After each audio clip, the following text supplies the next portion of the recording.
La Grèce. On en rêvait depuis très longtemps.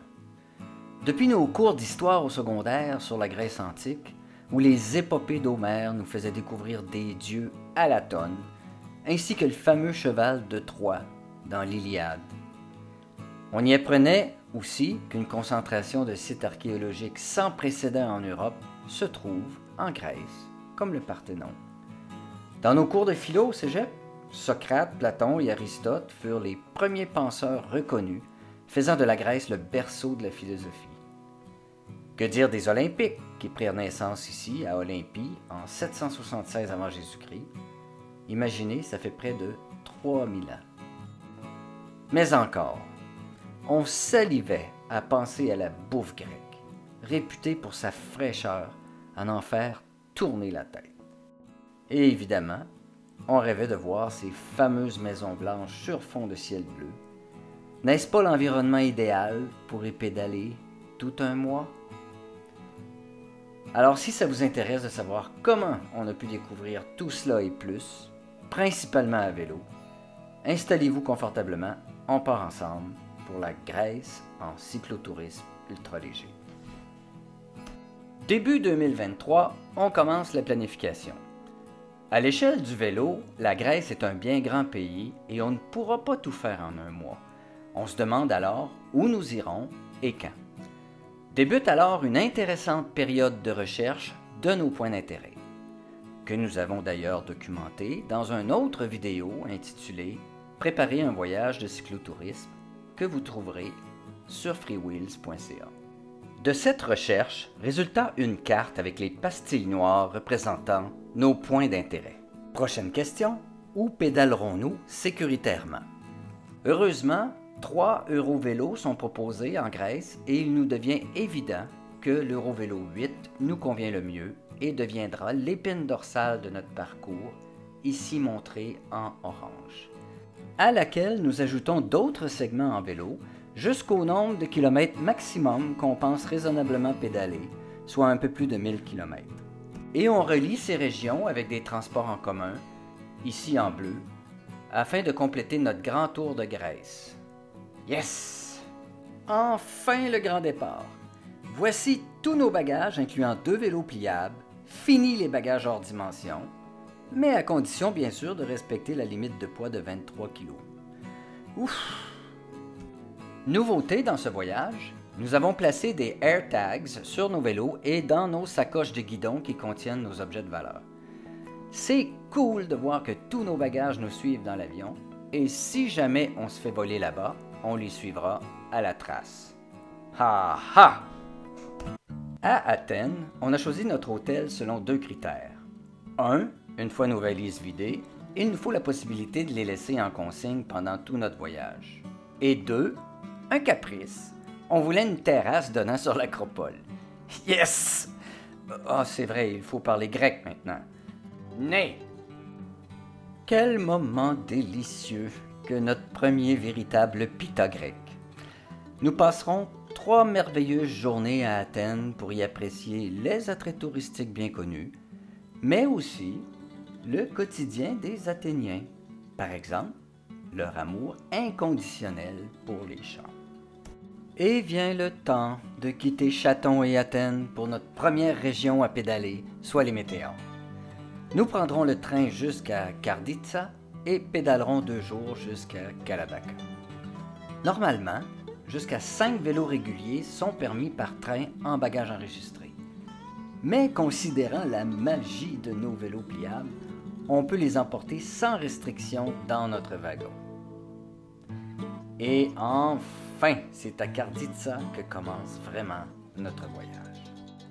La vallée jusqu'à Kalabaka est géniale pour pédaler. De belles routes tranquilles entourées de montagnes, parsemées de jolis villages. Et en cette semaine du 21 avril, la température est parfaite pour bouger.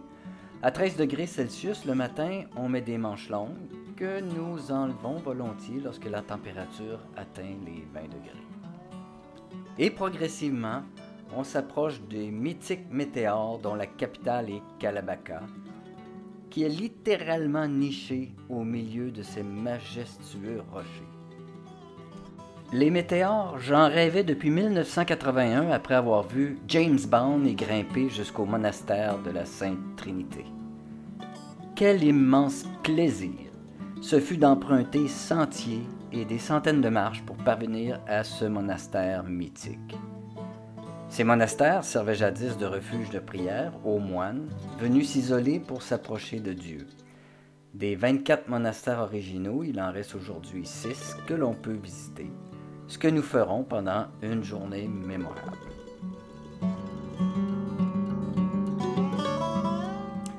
Journée qui se terminera par un délicieux souper où la tradition de une salade grecque par jour commence. Et au dodo au camping Castraki, que l'on a d'ailleurs bien aimé avec son sympathique restaurant et l'arrêt de l'autobus Up-on-Up-Off pour les visites de monastères. Au revoir les météores! Prochaine étape, l'île de Corfou.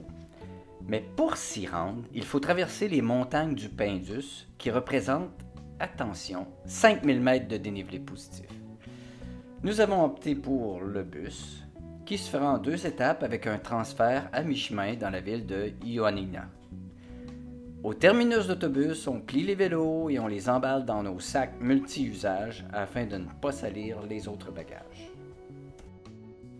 La ville de Ioannina nous surprend. On ne s'attendait pas à ce magnifique décor de montagne, comme dans les Alpes. C'est donc avec plaisir qu'on y donne quelques coups de pédale autour du lac. Mais c'est l'appel de la mer qui nous chicote. On reprend le bus jusqu'à Igoumenitsa, d'où on embarque sur le ferry pour Corfou. On a aimé Corfou.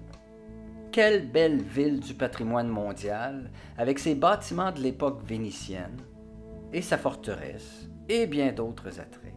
Mais surtout, on aime prendre le temps de suivre la vie des locaux, qu'ils soient pieux, tricoteux ou pédaleux. On adore aller dans un restaurant hors des circuits touristiques pour y déguster leurs spécialités, dont le kumquat, leurs fruits qu'ils mettent un peu partout, même dans la crème glacée. À 8 km de la ville, on trouve un sympathique camping aux allures de village de Hobbit. On pédalera l'île du nord au sud, la campagne est jolie, le centre est montagneux avec de magnifiques points de vue et le bord de mer est splendide. Endroit idéal pour un petit repos bien mérité. Bye bye Corfou! On reprend un ferry pour quitter l'île et amorcer la longue côte de la mer Ionienne sur plus de 300 km. C'est ici que l'on commence à suivre l'Eurovélo 8, un parcours relativement sécuritaire qui nous fait découvrir une superbe variété de paysages.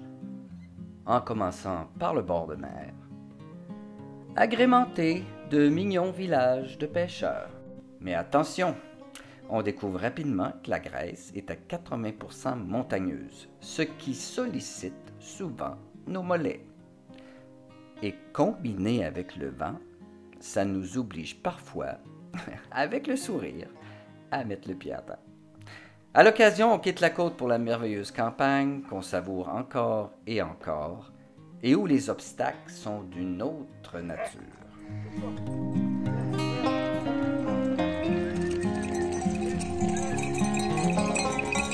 Un autre plaisir sur l'Eurovélo est de rencontrer de sympathiques cyclotoureurs et d'en profiter pour échanger nos adresses et des trucs.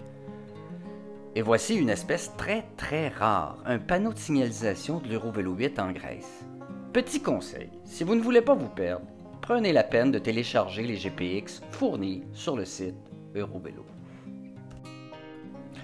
Quels furent nos coups de cœur sur la côte ionienne? On commence par la cité romaine Nicopolis, fondée par nul autre que Jules César en 31 avant Jésus-Christ, après sa victoire contre Cléopâtre. Aussi, une invitation inattendue à une fête de village qui fut très agréable, malgré les difficultés de communication. Mais encore, un arrêt dans le coloré village de Lefkada, avec ses rues pavées de céramique.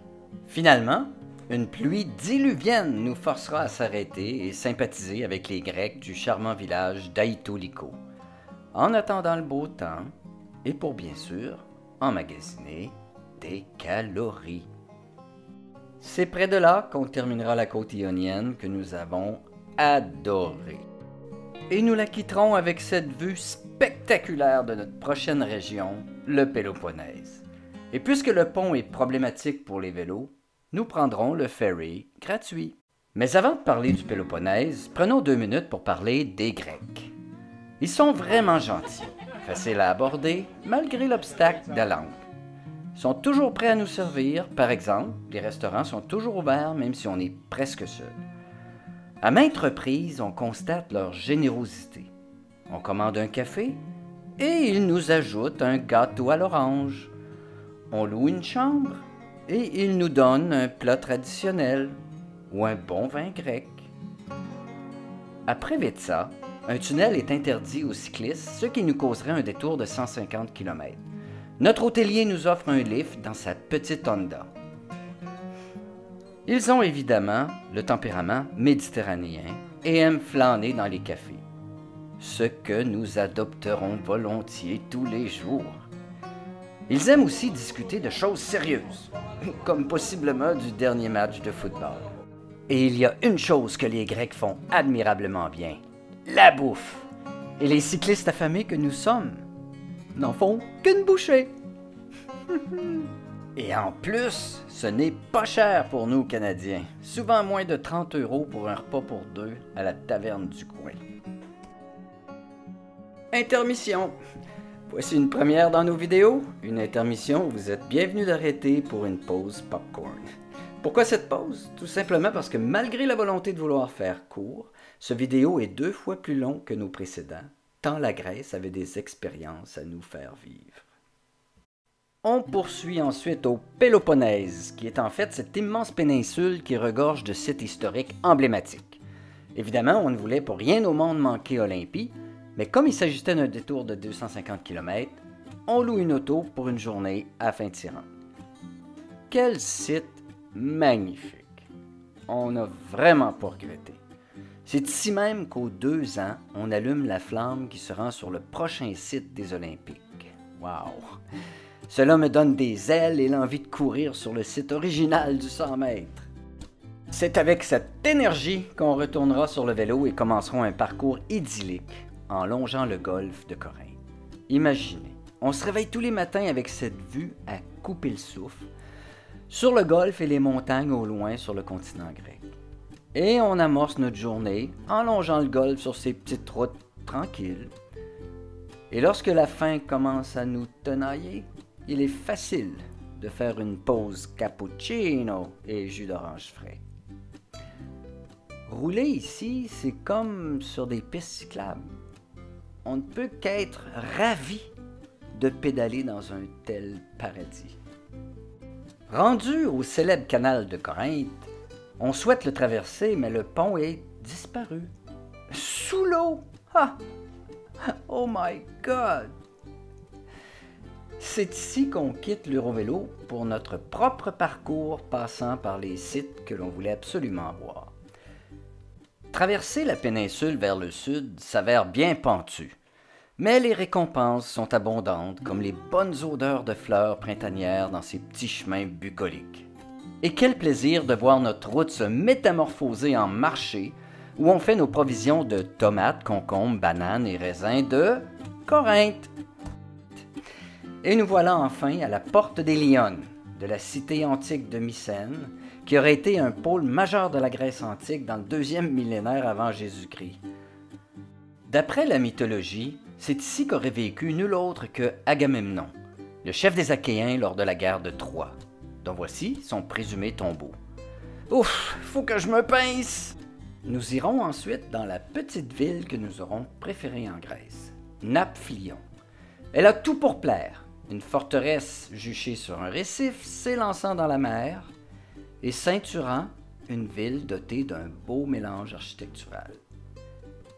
Les rues sont mignonnes avec ses pavés marbrés et ses toits de fleurs.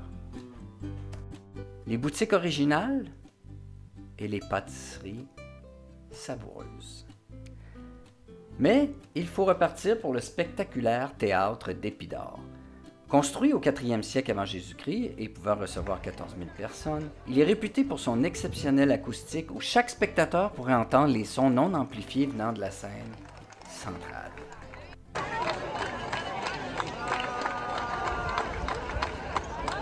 Tout ça donne la fin, ce que nous adresserons au joli port d'Épidore. Yummy! Et on terminera notre séjour au Péloponnèse sur notre plus belle route du voyage, jusqu'à la mignonne île de Poros, d'où nous ferons nos adieux aux Péloponnésiens avant la dernière étape du voyage, les Cyclades. Cheers! Yamas! Yamas! Mais avant de naviguer vers les îles grecques, prenons 2 minutes pour parler de notre expérience de pédaler en Grèce. Même sans piste cyclable, la Grèce est un superbe pays à pédaler. Mais les cyclistes doivent être prudents. Regardez bien ces petites chapelles. Nous en avons vu d'innombrables tous les jours. Elles font habituellement référence au lieu d'un accident. Nous n'oublierons donc jamais d'allumer nos lumières arrière et serons toujours hyper prudents. Il y a aussi des chiens partout. Beaucoup sont domestiqués et la plupart sont attachés ou derrière une clôture, mais on s'est quand même fait attaquer quelquefois par certains sans surveillance. Il y a aussi beaucoup de chiens errants qui sont imprévisibles et qui nous ont aussi attaqués à quelques reprises. Vous trouverez plein de conseils sur Internet, mais notre attitude dépendait de la situation. Si on les voyait venir, on ralentissait en leur parlant doucement, quitte à descendre du vélo, tout en utilisant ce dernier pour faire une barrière. Par contre, s'ils nous surprenaient avec un comportement agressif, on criait le plus fort possible pour les figer sur place et en profiter pour prendre de la distance calmement. Et c'est ainsi qu'on s'en est sorti indemne. Prêt pour la dernière région du voyage? Les îles grecques? Youpi! On cherchait des îles assez grandes pour y faire du vélo et pas trop touristiques. Un responsable de l'Eurovélo en Grèce nous a aidés à faire notre choix et on opte finalement pour Naxos, Paros et Antiparos. On choisit un navire express qui prendra 3h30 pour 72 € par personne. En passant, plein d'options moins coûteuses mais plus longues sont offertes. On recommande le site web ferryhopper.com pour faire ses choix et réservations. Arrivé à Naxos, on a la chance de trouver, en ce 13 mai, le super camping de Maragas Beach ouvert, alors que ceux sur nos autres îles n'ouvriront qu'après le 1er juin. Ce fut d'ailleurs une déception de ce voyage de ne pouvoir camper que le tiers des nuits, vu qu'on était un peu tôt. Mais on ne regrette pas notre choix d'avril et mai, c'était idéal pour la température et le peu de touristes. On aurait souffert en été avec les vagues de chaleur et les feux qu'ils ont eus. Ici sur Naxos, tout porte à la farniente, ce que nous ferons volontiers avec un mojito. Mais déjà le lendemain matin, en prenant notre premier petit-déj de yogourt grec, miel grec et céréales, on a déjà envie de bouger et décidons de faire une première boucle aujourd'hui vers le centre de l'île et une demain vers le sud. Les routes vers le centre de l'île sont tranquilles et bucoliques et nous mènent vers ces villages où, tel qu'attendu, le bleu et blanc prédomine. Endroit idéal pour notre second petit-déj de cappuccino, jus d'orange et un énorme baklava.